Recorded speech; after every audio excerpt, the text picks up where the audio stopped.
माँ जी को दे आती हूँ। ये क्या हो गया, सारा खाना तो बर्बाद हो गया। अरे अब क्या गिरा दिया तूने? वो मम्मी जी, गलती से खाना गिर गया। जब से तू इस घर में आई है तब से गलतियों के अलावा तुझसे कुछ और हुआ है? जब देखो तब गलती पे गलती, गलती पे गलती करती रहती है। आज तो मैं अपने बेटे से बात करके रहूंगी और नहीं बर्दाश्त कर सकती मैं इस लड़की को अपने घर में। आ गया बेटा तू? क्या हुआ माँ, आप इतने गुस्से में क्यों हैं? बस बेटा बहुत हुआ, अब मैं इसे बर्दाश्त नहीं कर सकती। किसे माँ? बहू को। और किसे? अब बेटा बहुत मैंने इंतजार कर लिया, अब तो इसे तलाक दे दे। माँ, ये आप क्या कह रही हैं? वही कह रही हूँ जो तू सुन रहा है बेटा, क्योंकि ये लड़की बांझ है और हमारे घर का वंश कैसे आगे बढ़ेगा। लेकिन माँ, इसमें इसकी क्या गलती है? मैं वो बहू चाहती हूँ जो इस घर को वारिस दे, न कि बांझ। पर माँ जी, मैं भी तो चाहती हूँ बच्चा, मेरी भी तो कोख सूनी है। चुप कर तू। बस माँ, अब बहुत हो गया, मैं पूजा को तलाक नहीं दूंगा। मतलब तू अपनी माँ की बात नहीं मानेगा? अगर बात गलत है तो नहीं मानूंगा। मैंने पूजा से शादी की है। पूजा, पूजा मेरी बात तो सुनो। पूजा मेरी बात सुनो, माँ जो कहती है उन्हें कहने दो, उनकी बात का बुरा मत मानो। पूजा, मैं माँ की बात हरगिज नहीं मानूंगा और ना ही दूसरी शादी करूंगा। लेकिन क्यों? ठीक ही तो कह रही है माँ कि मैं एक बांझ हूँ। मुझे इससे कोई फर्क नहीं पड़ता कि तुम माँ नहीं बन सकती। लेकिन माँ जो कहती है आपको मानना चाहिए, क्योंकि माँ गलत नहीं कहती। अब तो मुझे भी लगने लगा है कि मैं एक बांझ हूँ। पूरा 1.5 साल हो गया, तब से डॉक्टरों के चक्कर काट काट के थक चुकी हूँ, लेकिन अभी तक मुझे माँ का सुख नहीं मिला। और उनकी भी तो गलती नहीं है, वह दूसरों के बच्चों को देखती हैं तो उन्हें भी दुख होता है, उन्हें भी लगता है कि उनके घर में भी एक किलकारी गूंजे। देखो पूजा, मुझे इस सब से कोई फर्क नहीं पड़ता और मैं तुमसे पहले भी कह चुका हूँ कि डॉक्टरों के चक्कर लगाना बंद कर दो। लेकिन जी, मुझे फर्क पड़ता है, क्योंकि आपकी माँ ने आस पड़ोस में भी बता रखा है कि मैं बांझ हूँ, मैं कभी माँ नहीं बन सकती। मैं जब भी आस पड़ोस से गुजरती हूँ तो सबकी नजरें मुझ पर टिकी रहती हैं। पता नहीं क्या सोचते होंगे मेरे बारे में। देखो पूजा, मैं माँ को चाहकर भी चुप नहीं करा सकता, लेकिन तुम शांत हो जाओ और रोना धोना बंद करो, दुनिया की छोड़ो और मेरे बारे में सोचो। अब जाओ, खाना लगाओ, हम दोनों मिलकर खाते हैं। नहीं जी, मुझे भूख नहीं है। देखो पूजा, माँ का तो अब ये रोज का हो गया है, लेकिन तुम अगर माँ की बातों को दिल से लगा कर रखोगी तो कभी खुश नहीं रह पाओगी और तुम्हें देखकर मैं भी नहीं खुश रह पाऊंगा। इसीलिए दुनिया की छोड़ो। जब तुम्हारे पति को किसी से कोई फर्क नहीं पड़ता तो तुम क्यों फर्क करती हो? छोड़ो दुनिया को, तुम मेरे लिए जियो और मैं तुम्हारे लिए जीऊंगा। देखो पूजा, जब मैं तुम्हारा हंसता हुआ चेहरा देखता हूँ मैं अपने सारे दुख भूल जाता हूँ। तो अब ये रोना धोना बंद करो, जल्दी से हंसो और मेरे लिए खाना लगाओ, मुझे बहुत जोर से भूख लगी है। ये हुई ना बात? चलो अब बाहर चलो। बहुत दिन हो गए, अंजलि से बात भी नहीं हुई मेरी। अरे अंजलि का फोन। क्या बात है अंजलि बेटा, बहुत दिनों से तूने फोन नहीं किया मुझे। क्या बताऊँ माँ, मेरी तबीयत ठीक नहीं थी, इसीलिए फोन नहीं किया आपको। क्यों, ऐसा क्या हो गया तुझे? वो माँ, मैंने आपको खुशखबरी देने के लिए फोन किया है। कैसी खुशखबरी बेटा? माँ, मैं कल ही डॉक्टर को दिखा के आई हूँ। डॉक्टर ने कंफर्म कर दिया है कि मैं माँ बनने वाली हूँ और तुम नानी। अरे वाह बेटा, ये तो सच में बहुत बड़ी खुशखबरी दी है तूने। माँ, मेरा आपके पास आने को मन कर रहा है, मैं कुछ दिनों के लिए आपके पास आना चाहती हूँ। तो इसमें पूछने वाली कौन सी बात है बेटा, ये घर तेरा भी तो है, जब चाहे तब आ जा। ठीक है माँ। ये खुशखबरी मैं सबको सुनाती हूँ। अमित, अमित।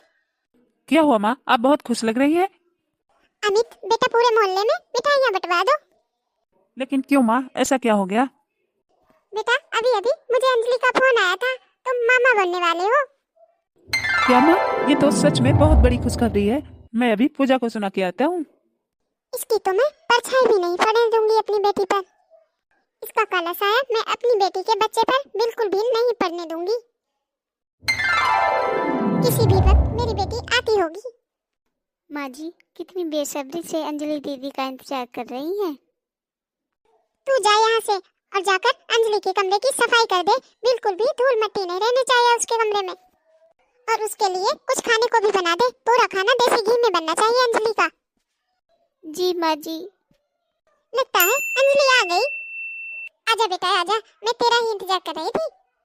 लेकिन बेटा ऐसी हालत में तेरी सास ने तुझे अकेले कैसे भेज दिया? नहीं माँ, मैं अकेले नहीं आई, ये मेरे साथ आए थे। इनका ऑफिस में जरूरी काम था, एक अर्जेंट मीटिंग, इसीलिए ये मुझे बाहर से ही छोड़कर चले गए। लेकिन बेटा दामाद जी को एक बार अंदर तो आना चाहिए था। माँ, उनकी ऑफिस में अर्जेंट मीटिंग है और वो लेट हो रहे थे, इसलिए नहीं आए। अच्छा चल कोई बात नहीं, तू तो बैठ जा। अंजलि दीदी आ गए आप? नमस्ते। बेटा इससे तो तू दूर ही रहना। इसकी काली परछाई भी अपने बच्चे पे नहीं पड़ने देना, क्योंकि ये बांझ है। क्या माँ, ऐसा भी होता है? हाँ बेटा ऐसा होता है, इसीलिए इसकी परछाई भी तेरे बच्चे पे नहीं पड़नी चाहिए। अच्छा माँ, तो फिर चलिए आपके कमरे में ही चलते हैं। चल बेटा। क्या सच में मैं इतनी बुरी हूँ भगवान? क्या सच में मेरे सास से दीदी के बच्चे को कुछ हो सकता है? लेकिन भगवान, मैंने तो कभी किसी का कुछ नहीं बिगाड़ा। आखिर कब तक मैं इन लोगों के ताने सहती रहूंगी? काश मैं भी माँ बन पाती। मैं क्या करूं भगवान, मैंने तो कभी किसी का बुरा नहीं चाहा, फिर मेरे साथ ही ऐसा क्यों हो रहा है भगवान? क्या करूं बेटा, कुछ समझ में नहीं आ रहा कैसे इस बांध से अपने बेटे का पीछा छुड़ाऊं। सच में माँ, क्या भाभी कभी माँ नहीं बन सकती? तू ही देख ले बेटा, शादी को 3 साल हो गए लेकिन अभी तक इसने मुझे खुशखबरी नहीं सुनाई। तो लोग क्या सोचेंगे? यही कहेंगे ना कि ये बांझ है। अब तू अपने आप को ही देख ले बेटा, अभी 1 साल भी नहीं हुआ शादी को और तेरी गोद भर गई। लेकिन हाँ बेटा, जो भी मैंने तुझसे बाहर कहा उसे ध्यान रखियो और इसके आसपास भी मत भटकना। मम्मी, मुझे तो लगता है मुझे अपने ससुराल वापस चले जाना चाहिए, क्योंकि एक ही घर में रहकर मैं उनसे कब तक दूर भागती रहूंगी। अगर मेरे बच्चे को कुछ हो गया फिर मैं क्या करूंगी? और अगर मेरी सास को पता चल गया तो वो तो मुझे छोड़ेंगी नहीं। हाँ बेटा, 2-4 दिन रह ले, फिर अपने ससुराल चली जाना वापस। हाँ मम्मी, मैं तो चली जाऊंगी अपने ससुराल वापस। क्या सच में भगवान मैं इतनी बुरी हूँ कि मेरे होने से किसी के बच्चे को नुकसान हो सकता है?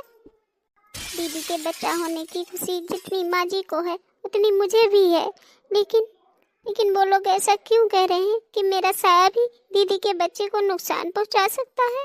क्या भगवान मैं इतनी अभागन हूँ? पूजा, पूजा, तुम यहाँ हो और मेरे पास तुम्हारे लिए बहुत बड़ी खुशखबरी है। मेरे लिए क्या खुशखबरी हो सकती है? मेरा तो साया भी किसी के लिए बुरा साबित हो सकता है। पूजा, तुम फिर से माँ की बातों को लेकर बैठ गई। तुम मेरे दोस्त महेश को तो जानती ही हो। हाँ, बहुत अच्छे से। तो तुम ये भी जानती होगी कि उसकी शादी को 5 साल हो गए और अभी तक उसको बच्चे का सुख नहीं मिला है। हाँ, लेकिन आज आप उनकी बातें क्यों कर रहे हैं?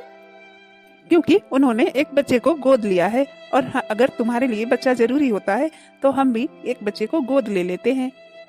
लेकिन आपको क्या लगता है माँ जी इस बात के लिए तैयार हो जाएंगी?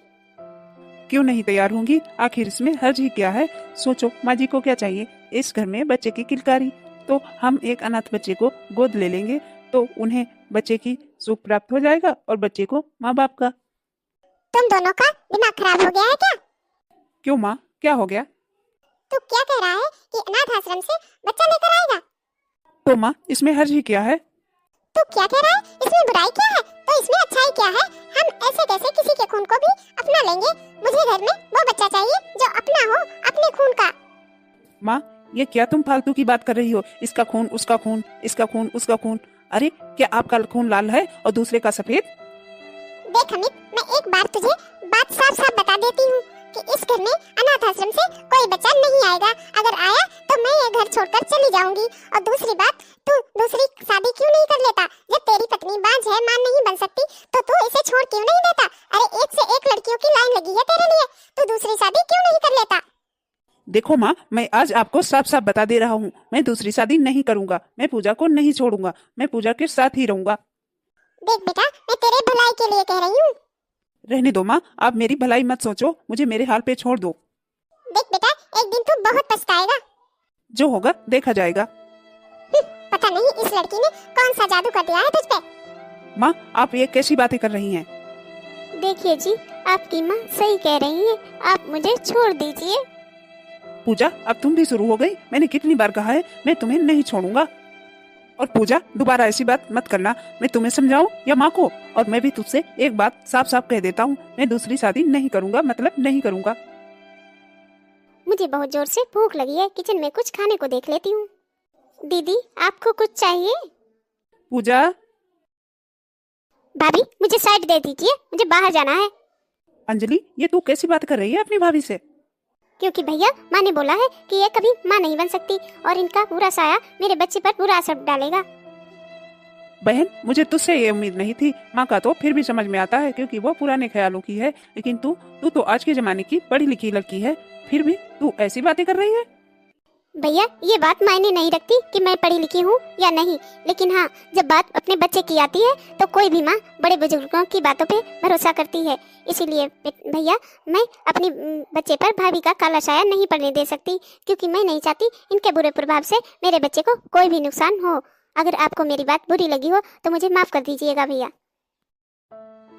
रहने दीजिए जी, आप क्यों परेशान हो रहे हैं? छोड़िए जी, आप चलिए, आज हमारा डॉक्टर के पास अपॉइंटमेंट है तो हमें उनके पास जाना है। मुझे बहुत डर लग रहा है, पता नहीं क्या होगा। पूजा, तुम डरो मत, जो भी होगा मैं तुम्हारे साथ हूँ। मिस्टर अमित। पूजा, शांत हो जाओ, डॉक्टर आ गए। मिस्टर रवि, क्या आपने अपने चेकअप कराए हैं?